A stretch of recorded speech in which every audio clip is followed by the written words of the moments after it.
നമ്മൾ ഇന്ന് എത്തി നിൽക്കുന്നത് ചെങ്ങന്നൂരുള്ള സുനിൽ സി തോമസ് സാറിൻ്റെ വീട്ടിലാണ്. അദ്ദേഹം കുറേ വർഷങ്ങളായിട്ട് UAE-യിൽ തൻ്റേതായിട്ടുള്ള സാമ്രാജ്യം കെട്ടിപ്പടുത്ത ആളാണ്. അദ്ദേഹത്തിൻ്റെ കുറേ കാര്യങ്ങൾ നമ്മൾ നിങ്ങളിലേക്ക് എത്തിക്കാൻ പോവുകയാണ്. മാത്രമല്ല സ്വന്തമായിട്ട് നമ്മളുടെ നാട്ടുകാർക്ക് വേണ്ടിയിട്ട് അല്ലെങ്കിൽ അദ്ദേഹത്തിൻ്റെ ഏറ്റവും വലിയ സ്വപ്നമായിട്ടുള്ള കുറച്ച് ഫ്യൂച്ചർ പ്ലാൻസ് ഒക്കെ ഉണ്ട്. സോ എന്തൊക്കെയാണെന്ന് നമുക്കൊന്ന് അറിയാം. അതുപോലെ തന്നെ അദ്ദേഹത്തിൻ്റെ ആ ഒരു ജേർണി എന്താണെന്ന് നമുക്കൊന്ന് മനസ്സിലാക്കാം. സോ വരും.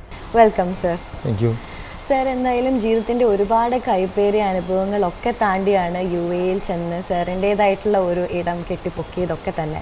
സോ ആ ഒരു അനുഭവം എന്തൊക്കെയാണ്, ആ ഒരു സ്ട്രഗ്ലിംഗ് പീരീഡ് എങ്ങനെയായിരുന്നു, എങ്ങനെയാണ് ഇവിടെ വരെ എത്തിയത് എന്നുള്ള ആ ഒരു ജേർണി നമ്മളുടെ പ്രേക്ഷകരോടൊന്ന് പറയാമോ? ഞാൻ ചെങ്ങന്നൂർ നിവാസിയാണ്. ചെങ്ങന്നൂരിൻ്റെ അടുത്ത് ഒരു ചെറിയ ഗ്രാമമാണ്, പഞ്ചായത്താണ് പുലിയൂർ ഗ്രാമപഞ്ചായത്ത്. അതിൻ്റെ അകത്തെ ഒരു നിവാസിയായിരുന്നു ഞാൻ. ഏതാണ്ട് 1973 സെപ്റ്റംബർ 25-ാം തീയതിയാണ് എൻ്റെ ജനനം.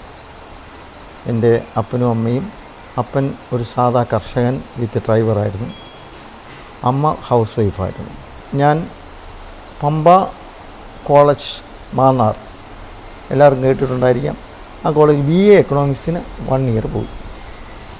അങ്ങനെ അവിടെ 1 ഇയർ പൂർത്തീകരിക്കുമ്പോഴത്തേന് ഫാദറിന് വീണ്ടും കടബാധ്യതകളും പ്രാരാബ്ധവും കാര്യങ്ങളുമായിട്ട് എന്നെ പഠിപ്പിക്കാൻ ഒരു നിർവാഹമില്ലാതെ മുമ്പോട്ട് പോകേണ്ടി വന്നു. ആ സമയത്ത് ദൈവത്തിൻ്റെ പ്രതിപുരുഷനായിട്ട് എൻ്റെ ഒരു കസിൻ ബ്രദറ് ഇവിടേക്ക് കടന്നു വരികയാണ്. അവധിക്ക് വന്നതാണ്. അവർ കസിൻ ബ്രദറും വൈഫും സെൻട്രൽ ഗവൺമെൻറ് ഉദ്യോഗസ്ഥരാണ്. അങ്ങനെ അവരുടെ കൂടെ ഞാൻ പോവുകയും അവിടെ തന്നെ DAB കോളേജ് എന്ന് പറയുന്ന ഒരു വലിയ കോളേജ്, UP-യിലെ ഏറ്റവും വലിയ കോളേജ്, ഐ തിങ്ക് സ്വാമി വിവേകാനന്ദനാൽ നിർമ്മിതമായ കോളേജ്. ഗ്രാജുവേഷന് ശേഷം പോസ്റ്റ് ഗ്രാജുവേഷനിലേക്ക് കടന്നു വരുമ്പോൾ ഒരു ദിവസം ഒരു ടെലിഗ്രാം ഐ തിങ്ക് വരിക, അമ്മ ഈ സീരിയസ്, കം ഫാസ്റ്റ്. അങ്ങനെ പറഞ്ഞപ്പോൾ ഞാൻ ഉടനെ തന്നെ അവിടെ എൻ്റെ കസിനോട് ധരിപ്പിക്കുകയും ഞങ്ങൾ അവിടുന്ന് ഉടനെ തന്നെ ഞാൻ വരികയും, എൻ്റെ പൈസ ഒന്നുമില്ല, കസിൻ്റെ നിന്ന് കടം വാങ്ങിച്ചിട്ട് വരികയും ഇവിടെ വന്നപ്പോൾ അമ്മയ്ക്ക് യാതൊരു കുഴപ്പമില്ല. ഇവിടെ വന്നു കഴിഞ്ഞിട്ട് ഞാൻ ട്യൂഷൻ പഠിപ്പിക്കുവാനായിട്ട് ഒന്ന് ശ്രമിച്ചു നോക്കി. പക്ഷേ നമുക്ക് കിട്ടുന്ന 50 രൂപ 100 രൂപ പലയിടത്തും, എല്ലായിടത്തും സാറേ എന്നുള്ള വിളി കേൾക്കും. പക്ഷേ അതുകൊണ്ട് നമ്മുടെ ജീവിതമാകുന്നില്ലെന്ന് എനിക്ക് തിരിച്ചറിഞ്ഞു. അപ്പോൾ ഞാൻ ഒരു ദിവസം എൻ്റെ ബ്രദറിനോട് പറഞ്ഞു, നമുക്ക് രണ്ടുപേർ കൂടെ ഒരു കാര്യം ചെയ്യാം. ഞങ്ങൾ രണ്ടും കൂടെ ഒരു കൊട്ട മീൻ ആദ്യമായിട്ട് എടുത്തു. ആ മീനും കൊണ്ട് നടന്ന് വിൽപ്പന നടത്തി. വൈകുന്നേരം ആയപ്പോഴത്തേന് ഏതാണ്ട് 10,500 രൂപ പോക്കറ്റില്ല. ഇന്നത്തെ 1500 അല്ല, അന്നത്തെ 1500.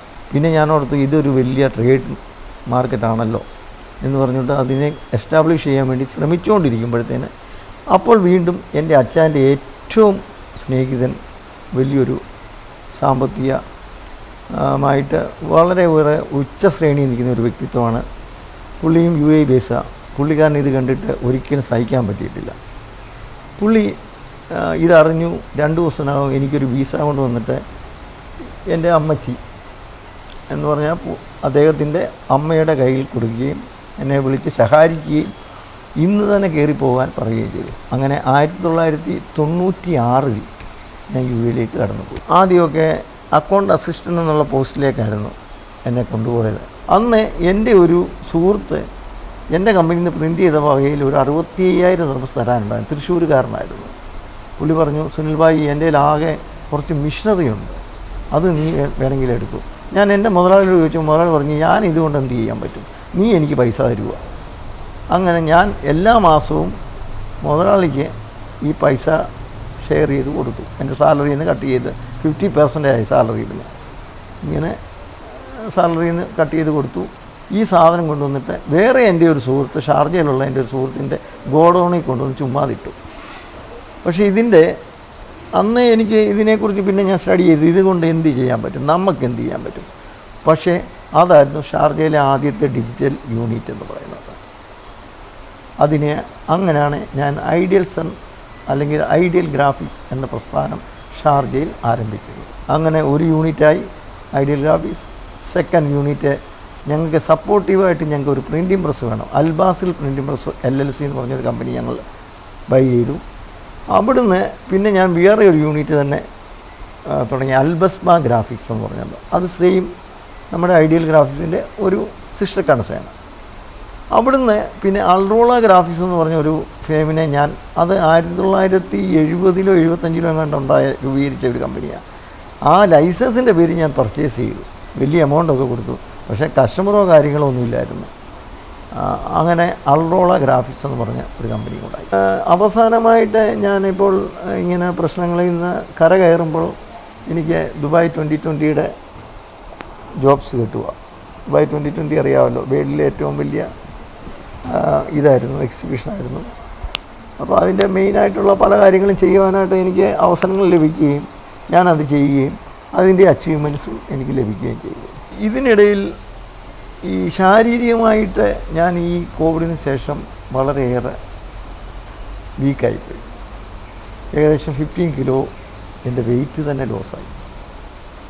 അങ്ങനെ എനിക്കിപ്പോൾ UAE-യിൽ തുടർന്ന് ജോലി ചെയ്യുവാനുള്ള ഒരു അവസ്ഥയിലല്ല. അപ്പം ഞാനിപ്പം വൈഫിനെയും മോനെയും കൂടെ കമ്പനി ഏൽപ്പിച്ചുകൊണ്ട് ഇടയ്ക്ക് നമ്മൾ UAE-യിലേക്ക് പോവുക. ഇവിടെ നമുക്ക് ചെറുകിട മേഖലയിൽ നല്ല ഗ്രോത്തുള്ളൊരു സ്ഥലമാണ്. ചെറുകിട വ്യവസായങ്ങൾ നമ്മൾ ലാർജ് സ്കെയിലിൽ തുടങ്ങരുത്. ഈവൻ സ്മോൾ തട്ടുകട, they are only spending I think ഒരു 5,000 rupees ഉണ്ടെങ്കിൽ ഒരു തട്ടുകട ഓപ്പൺ ചെയ്യാം. പക്ഷെ നല്ലോണം മേഖലത്ത് ചെയ്യുവാണെങ്കിൽ, നല്ലോണം അവിടെ ജോലി ചെയ്യുവാണെങ്കിൽ നമുക്ക് ഒരു ദിവസം വി ക്യാൻ ഏൺ 5,000. അപ്പോൾ ഞാൻ ഓർക്കുന്നത് ഇങ്ങനത്തെ ചെറിയ സ്ഥാപനങ്ങളായിട്ട് ഒരു 5-8 സ്ഥാപനങ്ങൾ തുടങ്ങിയിട്ട് ഇതിനെല്ലാം ഒന്ന് ബന്ധപ്പെടുത്തിക്കൊണ്ട് ഇവിടെ നിൽക്കുക എന്നുള്ള രീതിയിലാണ് ഞാനിപ്പോൾ പോകുന്നത്. അപ്പോൾ എന്തായാലും wishing you all the very best. എന്നെയും സാറിൻ്റെ ഫ്യൂച്ചർ പ്ലാൻസിനൊക്കെ വേണ്ടിയിട്ടും ഒത്തിരി ആശംസകൾ നേരുന്നു. എന്തായാലും നമ്മളുടെ കൂടെ ഇത്രയും നേരം ഇരുന്നതിന് താങ്ക് യു സോ മച്ച്.